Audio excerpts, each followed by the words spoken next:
Hey, folks. Erick Stakelbeck here. Welcome to a Watchman Newscast live stream. Sorry about that. We've got a lot to talk about today. We've got the live chat going already, and it is going to be good. Today is the last day of May. Hard to believe June is upon us. And again, man, what a year it's been so far, right? 2023, we've seen a lot of, I would say, the chess pieces moving on the board in the Middle East for certain. And we're building, folks, and we're building towards something. I can't say it's something good on one end, but on the other hand, prophetically, we're building towards some very good things, no doubt. So welcome to the live stream. We will go for close to an hour today. We will take your questions for our Q&A session. And we've got people from all over the world joining us right now. I'm just looking at our live chat down the side of our screen here. So this is good. Before we're out, we'll have thousands with us. And for such a time as this, right? Because, look, events are unfolding in the Middle East, in the world right now. We know that all too well. But, folks, look, you can look at it in the natural and from a purely secular perspective, or you can go a step further and get down to the real important crux of the situation, which is, what does it mean in a larger spiritual sense, which means what does the Bible say about it? You know, Billy Graham once said we should walk around with a Bible in one hand and a newspaper in the other, and that's the way we could make sense of what's going on in the world today. And he was very right, although today I guess it would be a phone or a tablet in one hand and a Bible in the other. But nonetheless, those are the times we are in. These are the times. So let's get into it. Number one, what we're going to talk about today, the Iranian regime claims that it successfully tested a hypersonic missile. Now, that would be a major game changer, folks, if it is true. Now, there is a long track record and a fairly recent track record where the veracity of these Iranian claims has been questioned on a whole host of issues. Number one, hypersonic missiles. Again, that's a massive thing. More on that in a minute. But Iran repeatedly claiming that it has successfully tested or launched satellites into orbit. There's been a lot of questions about that. Is it legit? Is it credible? These claims, did they really do that? But absolutely, there has again and again been questions. Every time the Iranian regime makes some kind of announcement, there have been questions as to the veracity of those announcements. And we're at that again with the hypersonic missiles. But one point of caution here, two things. We reported last week that Iran tested a long-range missile that could travel up to distances over 1,240 miles, which means these missiles could reach Israel. And secondly, we know that China and Russia, Iran's close allies, it's a new axis. We call it the Gathering Storm Coalition, this new axis. We know that China and Russia also have hypersonic missile capabilities. And North Korea, which I consider the fourth charter member of that Gathering Storm Coalition, North Korea has also reportedly tested at least hypersonic ballistic missiles. Now, the Iranian regime says the test was successful, and they are going to unveil these missiles over the next few weeks. Folks, we shall see. But in the meantime, we'll get more into that test, the larger ramifications of what Iran is doing. And look, hypersonic missiles travel at a very low altitude, and they can travel at 5 times the speed of sound. And the Iranian regime says, look, in their announcement today, Iranian officials said, look, it can evade any air defense system and any missile defense system. Hint, hint. It can evade Israel's very robust missile defense systems. That's what Iran is claiming. And this whole show of force is really aimed towards the Jewish state. Remember, Israel has the Iron Dome missile defense system for short-range missiles. Iron Dome has a 90% success rate. Number two, Israel has David Sling to combat medium-range missiles or to intercept medium-range missiles. David Sling was used for the first time, folks, about 2 weeks ago when Israel went head-to-head with Palestinian Islamic Jihad in Gaza. David Sling was used twice, and for the first time, again, on the battlefield. And number three, Israel has the Arrow missile defense system for long-range missiles. Iran is saying, since we have a hypersonic missile capability, this is a moot point and we can evade any missile defense system. Now, I haven't heard all that much about this from the US or Europe. To me, a major game changer, if true. And again, the veracity of the Iranian announcement is called into question, of course, but the intent is certainly there to develop, to possess hypersonic missiles. Now, Russia has reportedly used hypersonic missiles on the battlefield in Ukraine with great success in some cases. Not sure how many times they've used them, but these missiles are powerful, they're lethal, and they are almost impossible, it seems, to shoot down. Would China and Russia assist Iran with this technology? We've talked a lot here in the newscast about a potential quid pro quo between Iran and Russia, where, look, Iran is supplying Russia with hundreds, probably thousands at this point, of attack drones for use in Russia's war in Ukraine. What is Iran getting in return? Would Russia share hypersonic missile know-how with the Iranian regime? Folks, things I would have said would have never happened 10 years ago are now on the table. In today's Middle East and really around the globe and the world today, expect the unexpected. And new alliances are forming. Sometimes these are good alliances, but many times these are nefarious alliances, and none more so, again, than what I call the Gathering Storm Coalition: Russia, China, Iran, and North Korea. And I'm a bit congested. Apologies. You can probably tell I'm sniffling a little bit. I was on the road a bit over the past week. As you know, I was at the NRB convention in Orlando last week, which I talked about on the live stream last week, which was great.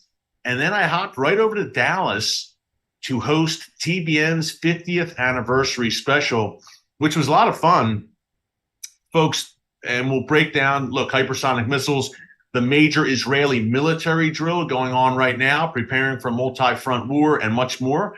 But real quick, on the same day as TBN celebrated its 50th anniversary, this was May 28th, we also had Pentecost Sunday, commemorating the day nearly 2,000 years ago when the Holy Spirit was poured out on the earliest followers of Jesus in an upper room in Jerusalem. That was also on May 28th.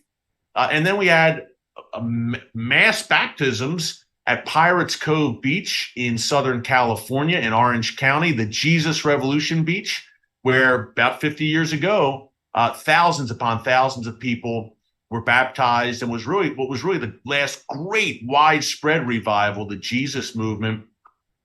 And also on Sunday, this all happened on one day. So I hosted this 2-hour special for TBN. It was great. Also that day was the final day, May 28th, of 21 days of prayer and fasting, which we told you about here on the newscast, the Isaiah 62 prayer movement that culminated on the southern steps in Jerusalem. So what a day it was. I say all that to say, not surprised I'm a little congested right now because of all the travel over the past week, but I'm back on the attack in the Watchman studio. And again, we've got a lot to talk about. So if you have not subscribed yet, before we continue here, to the Watchman, and you like what you're hearing, hey, be sure to subscribe and click the notification bell so you get alerts every time a new video is posted here on the Watchman News channel. Give us a thumbs up. We would truly, truly appreciate it. We would love to have you here with us every day as watchmen and women on the wall. Just a reminder, I get comments from time to time on the live streams, which usually run about an hour. These are longer form. And people say, I wish your videos were shorter. I just don't have the time. Well, hey, if you're tuning in today live for the first time, a reminder, these longer form live streams, they're just once a week, usually on Wednesdays at 4 p.m. Eastern time. Every other day of the week, we're posting shorter videos, daily Watchman commentaries, usually no longer than 12 minutes. So absolutely, we have the longer form content if you want it, including episodes of the Watchman Show, which is about 30 minutes, our weekly show on TBN. We've got the weekly live stream, but also every day, as our regular viewers can tell you, we do have the daily commentaries, which usually run about 10 to 12 minutes. So please subscribe. You'll get everything. Don't be scared off by the length of a live stream. The live stream is kind of a special treat that we do each week. For me, I think. I love this. I love just being able to kind of flow, and it's very kind of unstructured, which is kind of fun. We're just kind of having a conversation. I will take your questions at the end of this live stream. So remember to send along your questions for our Q&A session. I think I saw one or two already in the chat here, but we'll get to your questions at the end. So this is fun for me to get to know you all and to have people from literally every continent on Earth tuning in right now. We'll have thousands before the hour is out. So the live stream's a lot of fun, but it's not our normal Watchman Newscast. On a regular basis, we're coming to you. It's a little more structured, and it's about 10 to 12 minutes. And yeah, but this is more conversational. And I love this because I love to get to know our viewers a little bit better and see who's tuning in from around the world. And I think the live streams do well. I think people really look forward to them. So, okay. I would like to hear from you. And this is one of the reasons I love doing a live stream, because we do have a give and take, and I can see your comments in the chat right here. What would you like to talk about today? We've got a lot to talk about already, but we may have some time at the end before Q&A. Is there any particular topic that's in the headlines right now? Now, I'm not talking about a broader prophetic question.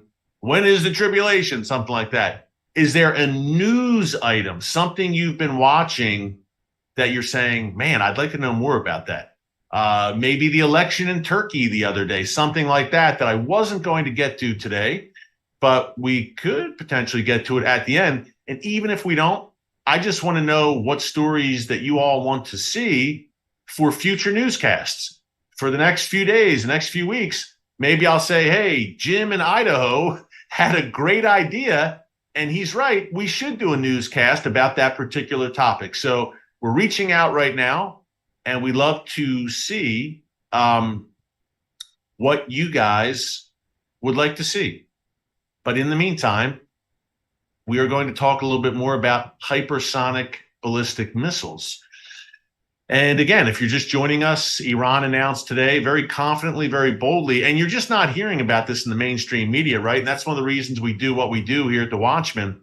But Iran said, look, we successfully tested a hypersonic missile. Now, there is no trail and no proof. Oh, Miriam splashes paint. Sorry, I'm looking at the chat. Miriam splashes paint. One of our commenters said, Erick Stakelbeck, what about Yuval Harari and the Great Reset? I'm glad you asked, Miriam. We did an entire 1-hour special, speaking of longer form content, about the Great Reset. It's called What is the Great Reset? And Miriam, you're in luck. Just go to our homepage right here on the channel, scroll down a little bit, and you will see TBN specials hosted by Erick. In that category, it aired on April 17th. Boom, you'll see it. What is the Great Reset? And I dug deep on that sinister movement towards a global government, digital currency, the Antichrist system, folks, that elites would like to put into place. I'm not exaggerating. So if you wanted to learn more about the not so great reset, what is the Great Reset? Just check it out under TBN specials on our homepage here on the channel. Okay.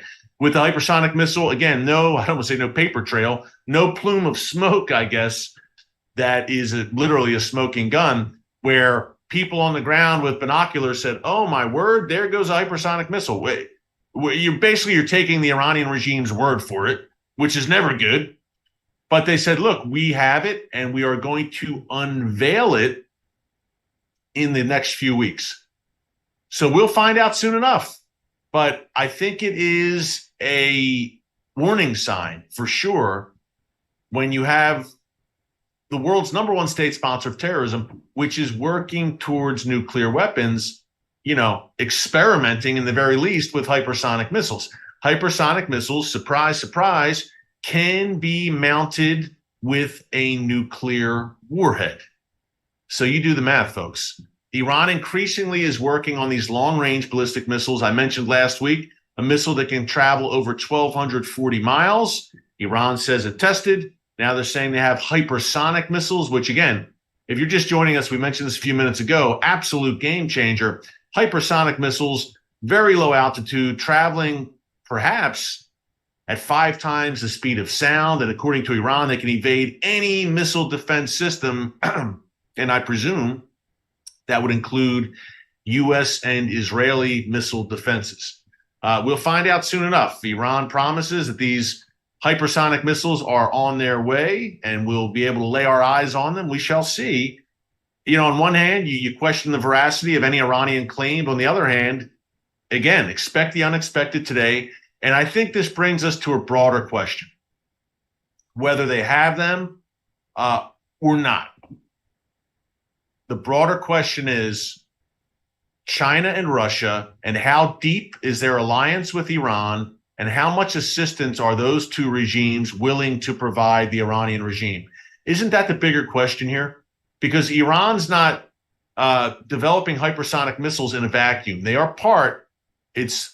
Unofficially, it's known as, here on the Watchman, I've dubbed it the Gathering Storm Coalition. It's a gathering storm against the West, against Israel, personified by this sinister alliance between Russia, China, Iran, and North Korea. It's no coincidence that all four have either tested or claimed to have tested successfully hypersonic missiles. That brings me back to my point from a little while ago. Would Russia, would China share that kind of technology with Iran? Two things to keep in mind. Number one, China and Iran right now have a 25-year agreement, cooperation agreement, where it's real simple. Iran's going to supply China with cheap fuel, cheap gas for its massive population.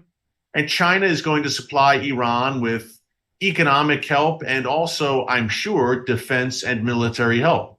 Again, a 25-year formalized cooperation agreement between the regime, the communist regime in Beijing, and the Iranian regime. So that's alarming, number one. Number two, we've talked frequently here about Russia. And I'm sorry, Michelle Evans asks, do the enemies of Israel, the USA, have hypersonic missiles? Michelle, if you're just tuning in, I mentioned China and Russia do apparently have hypersonic missiles. North Korea and Iran have tested them. They claim successfully, but we don't know about, or we don't know how accurate that is. Just to answer your question, because and good question, Michelle, because a lot of other people just tuning in may have the same question. They're hearing about these missiles and saying, well, who has them? Again, the Gathering Storm Coalition, China, Russia, and perhaps Iran and North Korea. The United States, where I'm sitting right now, apparently does not have these hypersonic missiles, and they are still in the testing stage when it comes to hypersonics. And again, if you missed it, they fly at a very low altitude and at 5 times the speed of sound, potentially, making them practically impossible to shoot down. And they can carry a nuclear warhead. That's the lowdown on why hypersonic missiles could be such a game changer if they fall into the wrong hands. Now, would China help Iran with this technology? Potentially. But China also right now is treading carefully in the Middle East, because carefully, not maybe in the sense that you're thinking. Treading carefully, meaning trying to be on its best behavior in the Middle East, because it's getting involved in the Middle East in a major way. China wants to be a power broker in that region. Folks, to be a global superpower, historically, they all seem to eventually come down to the Middle East, right? And the book of Ezekiel talks about a Russian leader who will have a hook in his jaw. God Almighty will place a hook in his jaw and pull him down to the Middle East, to the mountains of Israel eventually, where he will meet his demise. But we'll talk about that a bit later. But to be a power broker in the world, for better or for worse, it seems that world power after world power is drawn to the Middle East. It's almost like they can't resist the pull and they have to find their way into the Middle East. Of course, in the modern era, a lot of oil and gas there.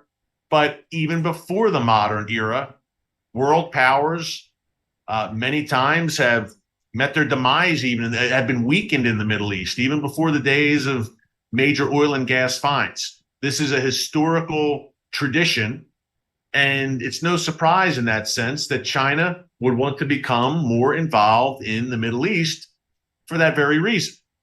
So when I said carefully, right now, as China's trying to play the role, listen, the U.S., not only in the Middle East, but around the world, under this current administration, is leaving a bit of a leadership vacuum, to say the least.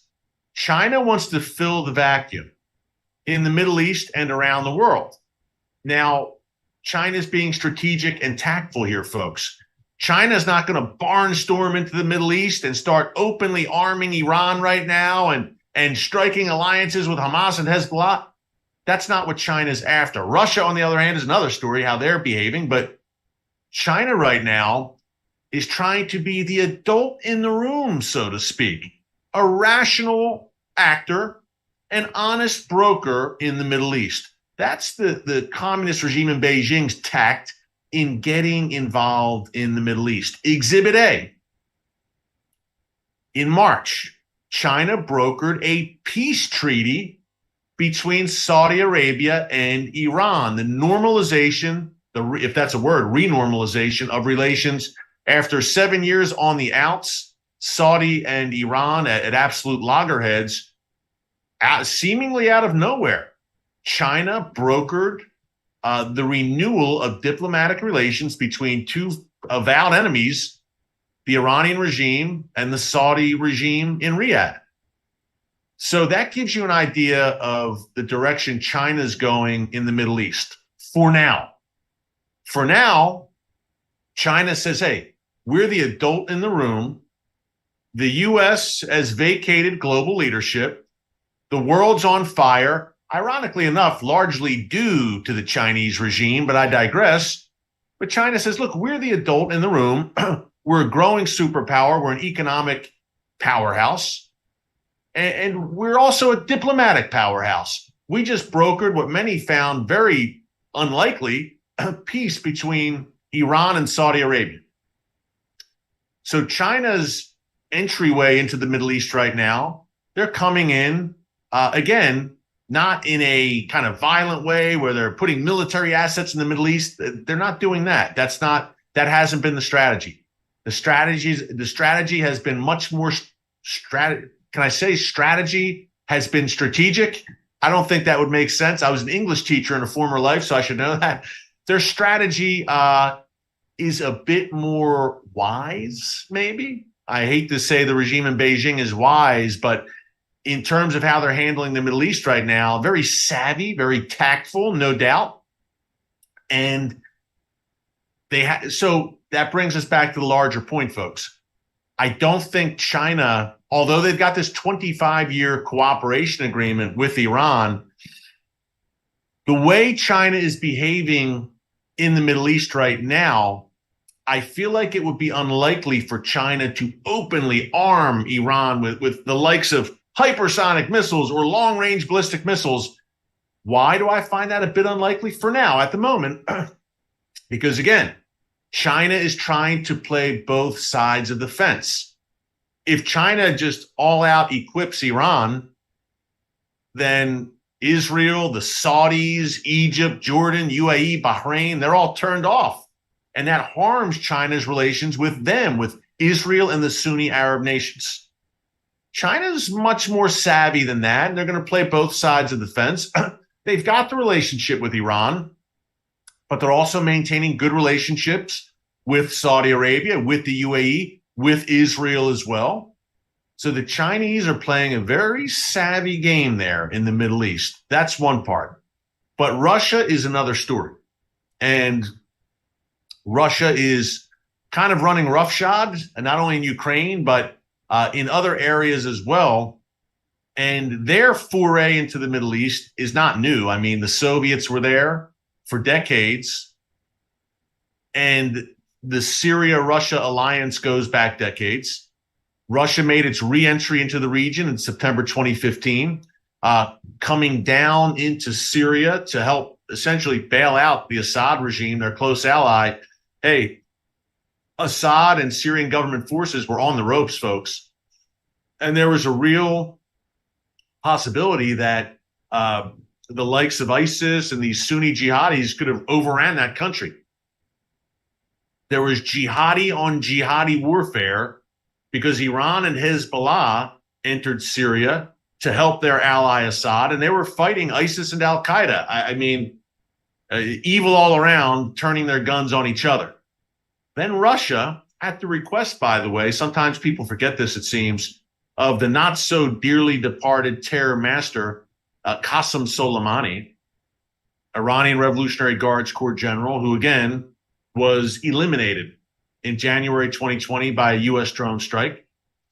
Soleimani went to Moscow twice and pleaded with Putin to get involved in Syria. And you didn't have to twist old Vlad's arm too much. Russian soldiers came on down in September 2015. They helped turn the tide of that Syrian civil war in Assad's favor. Assad has largely prevailed now at this point. But guess what? The Russian soldiers never left. They are there to stay. Thousands of them are still there in Syria at Israel's doorstep, aligned openly with Iran and Hezbollah. Now, some Russian soldiers and assets have left Syria and gone back to the front in Ukraine, but others remain. A good number remain as well. Some have left, no doubt, but a good amount remain. Listen, Putin is not relinquishing that Middle East stronghold that he has now. He's got a foot in the door firmly in Syria, and he's not going anywhere. If anything, he's trying to build up bases there and build up the Russian presence for a long-term strategic presence, a warm water port on the Mediterranean. So he's got much vested in Syria. So he's not going anywhere. But Russia's behavior in the Middle East vis-a-vis Iran has been much less tactful.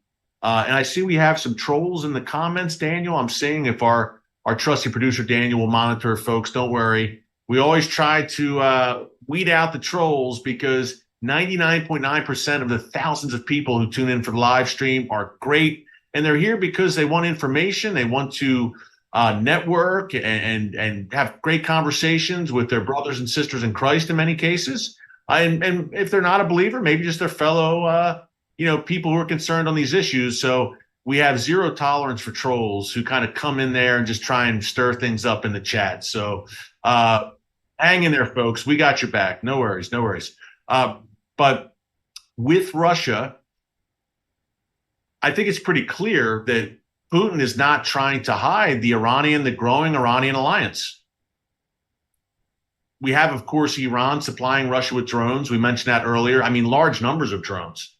And it's interesting, over the past few days, just a side note here, folks, Russia bombarded Kyiv and other Ukrainian cities with drones. The Shahed drones made in Iran and supplied by Iran to Russia, and they struck Kyiv and other cities. Reportedly yesterday, Ukraine sent a barrage of drones against Russia, even targeting Moscow. So that was, I thought, a very interesting development there. But back to Iran, supplying Russia with drones, reportedly even considering supplying Russia with ballistic missiles. We've said this many times. I still haven't gotten an answer. And Russia's not going to give us one, but something's going to Iran in return. It's a quid pro quo relationship, no doubt. The Iranian regime is not doing this out of the goodness of their heart. I can tell you that without a doubt, supplying Russia with these vital weapons that Russia has really become reliant on. If you would have told me 2 years ago, before the Ukraine invasion, if you would have told me that Russia would become just as reliant on Iran as Iran is reliant on Russia, or nearly as reliant, I would have said, you're nuts, no way. Clearly, Iran was the junior partner in that relationship. And it still is when we talk about strength and military capabilities. But now, folks, we're in a situation where Russia needs Iran. Russia needs friends. The Ukraine campaign has not gone the way, clearly, that Russia expected it would go. And Russia needs help in replenishing its military stockpiles. And they've become very reliant, as the Russian war machine, on these Iranian-made drones. So there's a need there on Russia's part right now. And look, Iran is playing that to the hilt, and they are taking advantage of it. And you have to think that Iran is saying, okay, what are you going to do for us, Russia? This brings us back to the hypersonic missile question. A few years ago, I would have said no way on earth that Russia would ever share any advanced technology with Iran. whether it's hypersonic missile or even nuclear know-how. No way. Russia would never, ever do that. Iran is close to Russia's doorstep. It is not a long-time alliance. Look, folks, Russia and Iran, Russia and Persia, that's Iran's older name. Today it's known as Persia. Today it's known as Iran. It was known as Persia until the 1930s. They never got along, folks. They fought wars against each other. So this close alliance, and close and increasingly close between Russia and Iran is fairly new. So, and look, Iran is a radical Islamic theocracy, Shia Islamic theocracy, and Russia is clearly not. Yes, there are pockets of Russia which are Islamic, but Russia fought Chechen jihadists who are Sunni, I know, but still, Russia has fought jihadists over the years as Putin's been at the helm. So you add all that up, and again, you have an apocalyptic jihadist regime in Tehran, and you would say, yeah, I would think Russia will help, but only to a degree, because you never know what could happen in Iran. You could have someone even more radical than Khamenei, even more apocalyptic than him, if that's possible. So Russia was they were giving aid over the past several years, past few decades. But look, there's a situation now where Russia is so isolated from the West, and it's going more and more into the arms of the East and the Islamic world, and also into the arms of China, that maybe everything's on the table now. Again, I don't know, and I still think it would be unlikely, but folks, expect the unexpected. Iran and Russia now, they're two peas in the pod, as they say. They're shoulder to shoulder, man. So when we talk about hypersonic missiles and Iran possibly having these capabilities, can we discount that Russia would maybe help Iran in some way with advanced weaponry? Maybe we can. But I think it's worth asking the question, right? And China as well. I think China would be a little more unlikely for the reasons I laid out. But I don't know that we can discount that a desperate Russia, and is Russia at desperation time right now? I don't know. We've got a few commenters saying Russia is winning. I don't see it. But hey, thank you for your observations. I think a lot of people are stunned that Russia hasn't overwhelmed Ukraine at this point, and that this is all still unfolding. I think the most stunned out of anyone are the people sitting in Moscow and the Kremlin right now. But we shall see as this war in Ukraine drags on, as Russia needs continued replenishment of its military arsenal. Does it continue to turn to Iran? And look, Iran's just rolling the drones off the assembly lines to the point, and we reported this here in the newscast, Iran is looking to build a drone factory in Russia, east of Moscow, where they will mass produce thousands of these drones. And of course, Iran is sharing that drone technology and drone know-how with its ring of fire, the terror proxies that surround Israel on all sides. More on that in a minute. But this relationship, folks, I think one part is, okay, Russia supplying advanced weaponry, but the other part of this quid pro quo that we've discussed many times on the newscast is, and this is a good segue into the Israel topic we want to get into, is, has Iran said to Russia, actually, this isn't even a question. I can just say this conclusively, I believe, at this point. Iran has said to Russia, no doubt, over the past 7.5 years that Russia has been in Syria, fighting shoulder to shoulder alongside Iran and Hezbollah, sharing intelligence with them, etc. Iran has undoubtedly said to Russia, hey, Israel continues to strike us here in Syria. They're weakening us here, they're embarrassing us here, and they're doing it right under your noses. There's Russian soldiers here. You control the airspace here, Russia, and you're allowing this to happen. If we're really friends, you'll put a stop to that. You'll put a stop to the Zionist entity striking us in Syria. Now, there's many schools of thought on this. I've talked to some people who say, hey, no. Russia is glad that Israel is striking Iran in Syria. They want to see Iran weakened in Syria. Russia wants to be the main power broker in Syria. And Iran says, we're not going anywhere. We're in Syria to stay because Syria is crucial, absolutely crucial to our larger strategic aim to wipe Israel off the map and to surround Israel on all sides. But I think we're entering a new phase, folks, of the Iran-Russia relationship where Russia is becoming, I'll say the word, reliant on the likes of Iran and China and even North Korea to an extent for ammunition, reportedly. So, you know, I think we're getting to a point where the more Russia struggles in Ukraine, the more it needs assistance, and the more it turns to Iran for assistance, the more Russia may consider what had been previously thought unthinkable. Maybe saying to Israel, no more. No-fly zone here in Syria. Now, I interviewed a former Israeli general last week who said he finds that very unlikely. And on its face, yes, I would too. But the fun thing about the live stream is we can kind of discuss this. And I don't think it's certainly, I mean, when I asked the general this, do you think Russia would potentially shut down the airspace over Syria and prevent Israel from striking Iran? He didn't say, what a crazy question.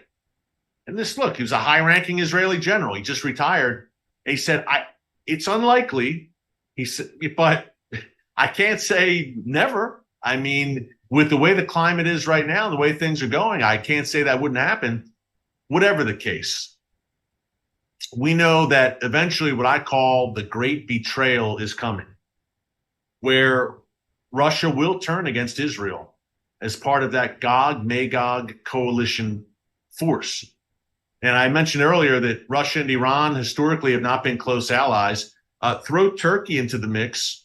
Recep Erdogan, who just won on Sunday in a runoff election in Turkey, he remains the Turkish tyrant. It's 20 years now that Erdogan's been in power. My friend Joel Rosenberg of All Israel News pointed out that the first two nations to congratulate, I can say it, Erdogan on his victory were Russia and Iran. Wow. Now, talk about prophetic implications and prophetic overtones. I believe that Russia, Turkey, and Iran will be the three main players in what the prophet Ezekiel calls a latter days confederation that will come against Israel. This is laid out in the book of Ezekiel, chapters 38 and 39. And look, Russia and Israel, and again, just to give away the ending, the Ezekiel coalition meets its demise on the mountains of Israel. They don't get very far because God Almighty intervenes in a mighty, mighty way. So go back if you haven't recently and read the book of Ezekiel, chapters 38 and 39 to see how that plays out. But to get to that point, Russia, I call it a great betrayal because, listen, ladies and gentlemen, Israel and Russia, they have diplomatic relations right now. They've had diplomatic relations for over 30 years. And for most of that time, until the invasion of Ukraine last year at least, it was a decent relationship. I wouldn't say it was warm and fuzzy, but a pretty good relationship, pretty solid. I mean, Benjamin Netanyahu has visited Moscow many times and met with Vladimir Putin face to face, mainly talking about Syria and just saying, okay, we're going to carry out strikes in Syria. We'll give you a heads up. They call it the deconfliction mechanism between Russia and Israel. So, and look, there's at least 1 million Russian-speaking immigrants who have come to Israel since the end of the Cold War, since the Soviet Union fell. So it's been a decent relationship. I wouldn't say it's a warm and fuzzy relationship and that Israel and Russia were allies. Not at all would I say that. But it's been a civil relationship. But, folks, it's really unraveled over the past 14, 15 months or so. And increasingly, Israel and Russia find themselves on the opposite side of many issues, none more so than Russia going all in and aligning itself with and arming Israel's greatest enemy, Iran. So Israel's saying to Russia, hey, what gives? Iran is devoted to wiping us off the map, and you're aligned with them. That's not good for us. So there's been tension in the relationship, but I still think that most Israelis, based on my conversations, and with, like I mentioned a minute ago, former generals, former defense officials, and members of the Knesset, etc., I think they'd be surprised if Russia just did an all-out turn against Israel and turned viciously. Now, diplomatically, yes, Russia has been increasingly hostile to Israel on the diplomatic front.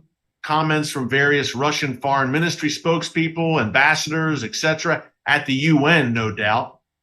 So that's not necessarily a shock. I think Israelis may be taken aback a bit at the extent that Russia is kind of going in the other direction. But I think Russia, with a full-on military turn, that's another level, obviously. So that, I think you'll see that coming when it does come. I don't think suddenly Russia is going to say, hey, we're putting together a coalition and invading. I think you're going to see the tension and the relationship unraveling in the run-up to that. But still, what I should say will be a bit of a shock and surprise to Israelis will be the extent to which the relationship unravels and perhaps the speed at which it unravels. Who knows? Look, if and when Israel strikes Iran's nuclear facilities, what will Russia do? Russia, again, is all in, shoulder to shoulder with Iran. I'm not saying Russia is going to respond militarily, not what I'm saying. But you can expect fierce condemnation from Russia. No doubt. That's their ally. And when Israel makes that move against Iran's nuclear facilities, there will be a broader regional war where Israel will, I believe, put a hurting on Iran, Hezbollah, Hamas, and the rest. And these, again, are Russia's close allies and chums. And Russia will not be happy. That could be part of laying the groundwork for the eventual Ezekiel 38-39 invasion. Is that invasion? And look, we've said on the newscast before, perhaps Russia comes seeking spoil. Not perhaps. That's a question put forward. According to the book of Ezekiel, chapter 38, people say, have you come to take great spoil? Why are you doing this? So there is a level of surprise. But I believe for Iran and Iran's part in that Gog-Magog war, Iran could be viewing this, and Turkey as well to a degree, because Turkey is aligned with Hamas and these other jihadis who Israel may very well defeat decisively in that war. For them, it could be a war of revenge, a jihad for them, a war of revenge against Israel. Russia may have ulterior motives and other aims. We've talked about the natural gas supply in Israel being very attractive to Russia potentially. That would be where that word spoil comes in, riches, spoil. But there may be different motivations for the different players in that Ezekiel 38-39 invasion force. And again, for Turkey and Iran, it may be more of a jihad and more of a revenge jihad against Israel in the wake of Israel striking Iran's nuclear facilities and Israel striking the likes of Hezbollah, Hamas in a decisive way. Interesting. We can't say it for certain what the groundwork will be and what the run-up will be. But what we can say for certain is it's going to happen because the word of God makes that abundantly clear. So interesting times. And wow, we didn't even get to the multi-front war, but this was fun to unpack this a bit more on the live stream, these particular issues.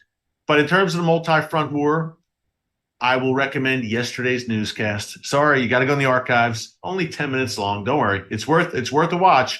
Operation Firm Hand. We got to get to questions. But Operation Firm Hand is underway. Sorry for the shaky laptops. I'm just pulling the questions up. The Israel Defense Forces Operation Firm Hand is underway right now, and it lasts for 2 weeks. And all units of the Israel Defense Forces are involved in this operation, folks, including standard troops who are active duty and reserves as well. Just pulling the questions up now. Pardon me, give me a minute. But this is going on right now. And we talked about this again in depth yesterday. So I strongly encourage you to check that out, yesterday's newscast. And while you're there, be sure to subscribe if you haven't. and click the notification bell and all that good stuff.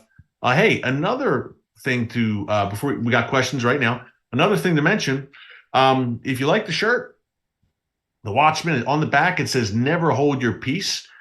And we've got hats and mugs and stickers and some really cool stuff. Stickers you can kind of put on your hydro flasks and coffee mugs and on your car, all that good stuff.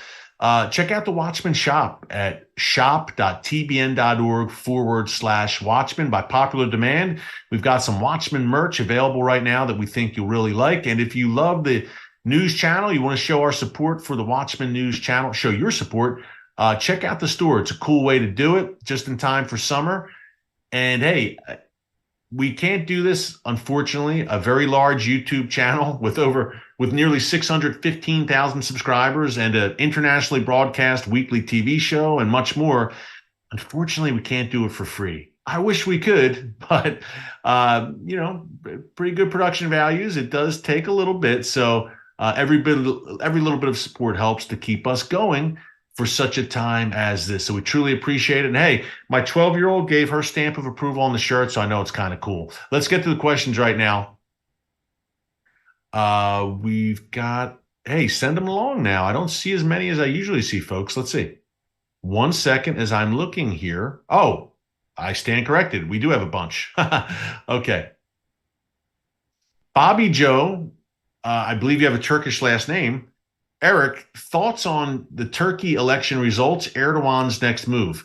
As I mentioned on Sunday, he prevailed, folks, in that runoff election. His next move, interesting. In the run-up to the election, Recep Tayyip Erdogan, the Turkish tyrant, he'd been making nice. We reported here in the newscast, right? He'd been reaching out to Israel and Egypt and the UAE and trying to mend fences on his best behavior because inflation is through the roof in Turkey right now. You think it's bad in the U.S.? I mean, in Turkey, inflation has been at astronomical levels. He has been on his best behavior. Now that he has solidified power once again, does he go in the opposite direction? Or, I mean, he could very well go in full tyrant mode and lash out. Or he could continue to be on good behavior for now, simply because the economy is so horrible in Turkey right now and inflation's so bad that, again, he needs friends, he needs help. He doesn't want to isolate himself any further than he already is. So in the short term, Bobby Joe, I would think he would continue to be, on fairly good behavior. But I think long term, he can't help himself. He's going to revert to the Erdogan that we all know, which is someone who is fiercely hostile to the West and to Israel. Okay, let's see what else we have. Cleveland Mitchell asks, do you believe Iran will force the fulfillment of their prophecy of the removal of Israel? Cleveland, no. If you watch the newscast on a regular basis, more importantly, if you've read the Bible, you know that Israel is there to stay. The book of Amos, I mentioned this yesterday, says that the people of Israel have returned to their ancient and ancestral homeland, never to be uprooted again. So I can tell you there's not many things that you can say definitively about the Middle East today and about what's coming. There's a few things. Number one, Jesus will return to Jerusalem. No doubt. Number two, a third temple will be built. I don't know how it'll be built. I know it's going to be built on the Temple Mount. I don't know what the conditions will be for it, but it's going to be built eventually. Prophecy demands it. And number three, Israel will remain. Israel will not be destroyed. Amos said uprooted, and Amos is the tip of the iceberg.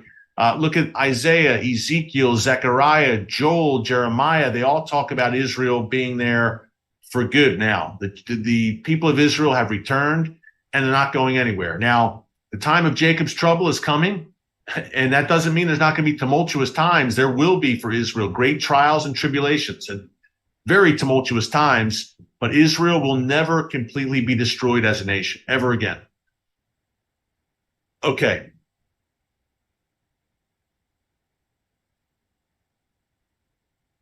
Let's see. Sorry, folks, just looking up. We got a lot of questions here we're going through. Here's an interesting one. We talked about China earlier. Michelle Secord asks, Eric, what do you think about the teaching that China will diminish in the end times prophetic picture? Wow, Michelle, I haven't heard much teaching on that. Most of the teaching, not only biblical based teaching, but just from a purely geopolitical perspective, it seems that China will grow stronger and increase as the days progress, to my mind. I think one big sign there, if you believe in the book of Revelation that the kings of the East, a 200 million man army, which will enter the Middle East, they will cross over a dried up Euphrates River, and they will enter the Middle East to take part in the Battle of Armageddon. If you believe that, then China certainly, I don't think is going to go.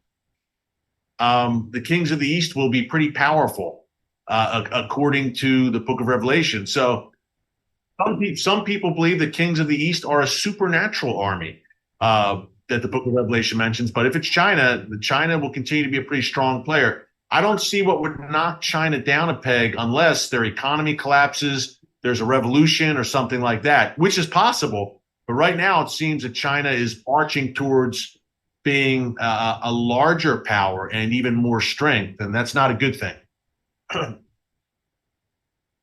Colby Lewis, what do you feel about Erdogan getting reelected? Colby, I just laid that out. Not a good thing for sure. Let's see. Here's an interesting one. And I don't know where this one comes from, but I'm interested. Carl Thomas says, Eric, do you play any instruments? Wow.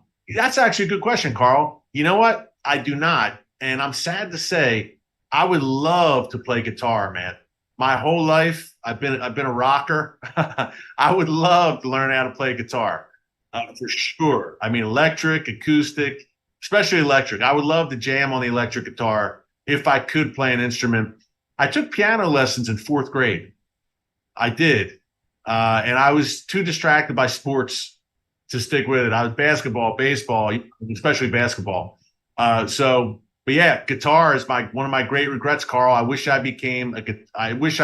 learned how to play the guitar. I see my friend Governor Huckabee jamming on the bass a lot, and I'm kind of jealous. So that's a funny question now. And I love all kinds of music, Okay, big time. I'm a big music guy.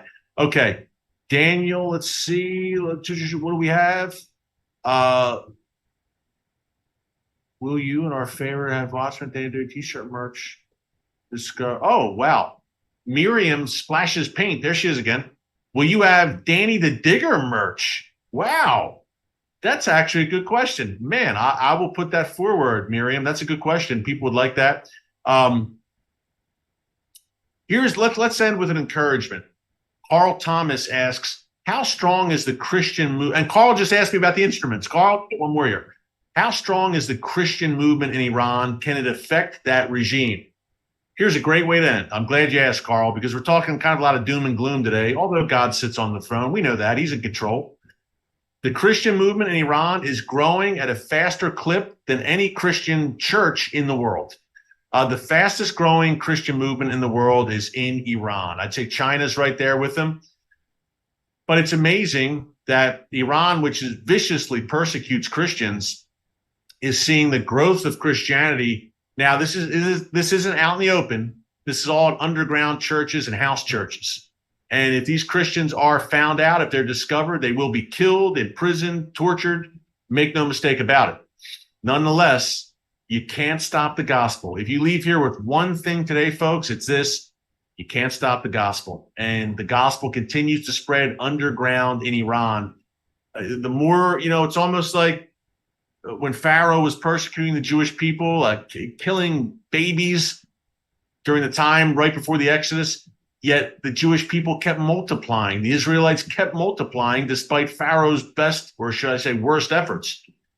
Same deal in places like China and Iran. The more these regimes try to crack down, the more the gospel spreads and the church grows, because you cannot stop the gospel.